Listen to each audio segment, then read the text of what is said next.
marka hore waxaan rabaa inaan u mahadceliyo labada gole aqalka sare ee golaha shacabka maanta ay ansixiyeen heshiiskii siyaasadeed ee doorashada lagu gali lahaa aan ku gaarnay halkan ee dowladda federaalka iyo dowlad goboleedyada aad iyo aad ayaan runtii aan uga mahadcelinayaa inay nala qaateen heshiiskaas siyaasadeed oo aan doonayno inaan dalka dhibka uga gudbino hadduu ilaahay yidhaahdo waxaan rabaa inaan warbixin yar idinka siiyo meesha ka soo bilaabatay inkastoo dhowr jeer aan ka hadlay laakiin hadda aan xoogaa si faahfaahsan aan uga hadlo 2016 doorashadii dadbaneyd ee la galay waxaa lagu heshiiyey dalka in loo gudbiyo doorasho qof iyo cod ah aniga markii lay doortay bilii ugu horreeyey waxaan ka bilaabay in aan ka hadalno sidii dalka ay uga dhici lahayd doorasho qof iyo cod ah safar yaan waxaan ku tagnay London conference halkaasoo aad nalagu soo xoojiyey dalka inuu uga gudbo qaabkii dadbanaa ee doorashooyinka loona dalka loo wado dhanka qof iyo coda waa ku ballanay kulligeen in dalka loo kaxeeyo dhankaas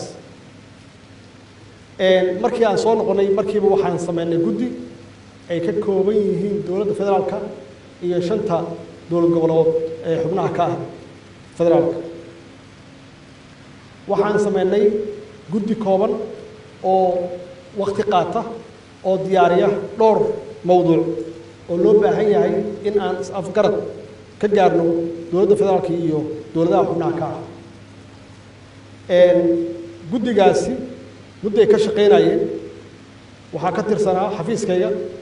oo ka socday xubin iyo xubno kale oo ka socday dowlad goboleedyada waxay ka shaqeynayeen doorashada kheyraad qaybsiga iyo judiciary waxaa la oran jiray FMTC yaa la oran jiray guddigii mudday qaateen waxay noo keeneen laba program ay noo keeneen in aan isku afgaranno dowladda dhexe iyo dowladaha xubnaha ka ah shirkii baydhabo 2018 bishii May lagu qabtay yaa wuxuu ahaa shirkaasi in lagu ansixiyo ama inteenaan aan ku heshiino oo cid walba ay maxaan ku raraa ku saxiixdo heshiiskaas dood dheer kadib 3 beri waxaan gaarnay in heshiiskaas aan soo dhamaystirno oo aan isla qaadanno dalku inuu galo doorasho qof iyo cod ah oo nidaamka la yiraahdo maxaa la yiraahdaa single constituency proportional representation oo dalkoo dhan inuu yahay hal deegaan doorasho oo aan cidna la fuquuqin Somaliland iyo cid walbaba ay qayb ka noqoto maxaa yeelay doorashadaas waxay ka dhacaysaa dalkoo dhan meelaha shabaab ku haystaan iyo cid kasta oo ka hortimaad doorashada inaan loo joojin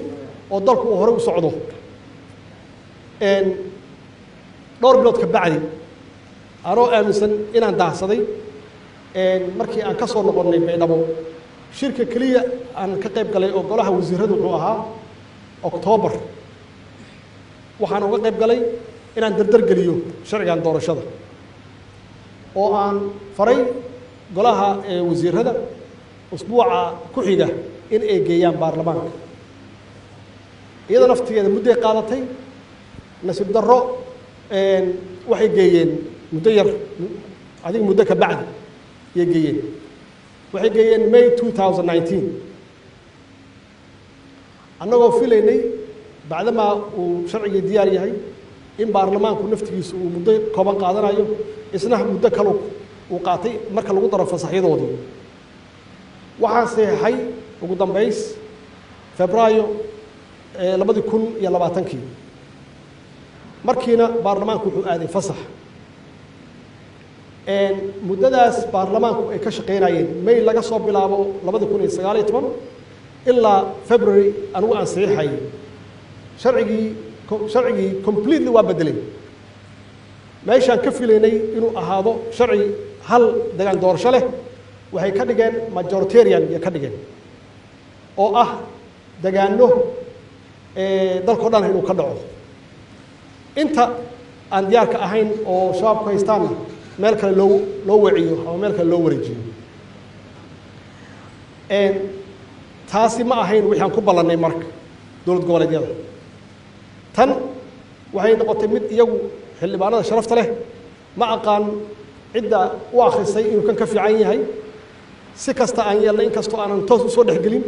haddana waa la socday markay tagayaan Nairobi iyo markay tagayaan Djibouti intaasoo dhan waxaan ogaa in ay ka shaqeynayaan waxaan ahayn wixii hore waxay noo keeneen sharci kaliya ay ku jirto qof iyo cod kaliya laakiin wax alla wixii aan ku heshiinay dowlad goboleedyadii aan ku jirin yay keeneen macnaheedu waxay tahay in degaan doorashadu dalku ay bahsanaato meel walba la geeyo aan ka ahayn Somaliland anu ma doonayn Somaliland in la foqo oo gaar loo dhigo sharcigaasi anagu aan keenay wuxuu ahaan lahaa sharci dalka oo dhan mideeyay yuu ahaan lahaa oo haddii cid ay diido aan loo istaajinaynin oo doorashadu ay ka dhacaysaa Shangaani iyo Shibis iyo Kismaayo iyo Baydhabo iyo Marka iyo Baraaw meel kasta ay ka dhacayso oo cid tiraahdo anagu ka qayb gali mayno waxa weeye bacdama ahzaab ay tahay aysan simple majoritarian aysan ahayn laga rabo qof walba in uu 275 soo qorto oo xildhibaan oo sida ay tahay ku salaysan awood qaybsashada beelaha Soomaaliyeed oo aan anagu niraahno markaan soo gaabino 4.5 aan niraahno marka xisbi walba markuu intaas keensado waxa loo codeynayaa xisbigii marka shakhsi ma aha waxa loo codeynayaa xisbiga waxa loo codeynayaa xisbiga mabaadidiisa waxa loo codeynayaa xisbiga hoggaankiisa iyo shaqada uu hore u soo qabtay yaa loo codeynayaa taas ay ka muuqato boqolkiiba 30 dumarka iyo waliba gaar ahaan ay siinayso fursad cidna aan laga tagaynin oo marka la yiraahdo 4.5 ila qabiilada Soomaaliya waa xogaani 0.5 wax fiican maaha beesha shanaad iyada naftigooda waxood ay ku helayaan oo marna uusan shaki ka galin nasiib darro sharcigii wuxuu ku dhamaaday mid in la qabto ay adag tahay xaqiiqatan haddii dalkii uusan mideysnayn heshiis siyaasadeedna uusan jirin oo haddii cid maanta ay tiraahdo aniga magaaladayda ama degaankayga ama gobolkayga lagu qaban maayo hadde waxa weeye wax laga qaban kara ma laha runtii arrintaasi arrin wanaagsan ma ahayn laakiin waa ku khasbanaa waana sheegay habeenkan saxiixay inuusan ahayn sharcigii aan rabay saasay tahayna aanan loo bigaraynin maxaa yeelay Soomaalidu waxay taqaanaa waxaan dan gaara kugu jirin ka shaqeyn maysid marka waxaan siri ama lagu arkaa in aad dan gaara ku qabto oo aad toonayso dharkeedii saad ku soo noqoto dad badanna waxa laga yaabaa oo runtii lawmakerska naftigoodu mucaarada haddii rabaan iska ahaadaan inay isla hayeen maybe kan aan diidno wax kale aan keenno wareersan waxa laga yaabaa kan farmaajo inuu dan ugu jiro laakiin anigu waxaan arkayay in dalku dan ugu jirto sharcigaas iyo nidaamkaas aan ka soo shaqeynay haddaba haddii baarlamaanku uu nala qaadan lahaa waxaa laga yaabi karaa in dalku uu aadi lahaa qof iyo cod inkastoo culays kale ee keentay oo ahaa waa in doorashadu ay dhacdo waqtigeeda oo lagu adkeeyey oo maxaan ku raacid walbaba ay ka dhigatay haddii wax lagu daro madaxweynaha wuxuu u wataa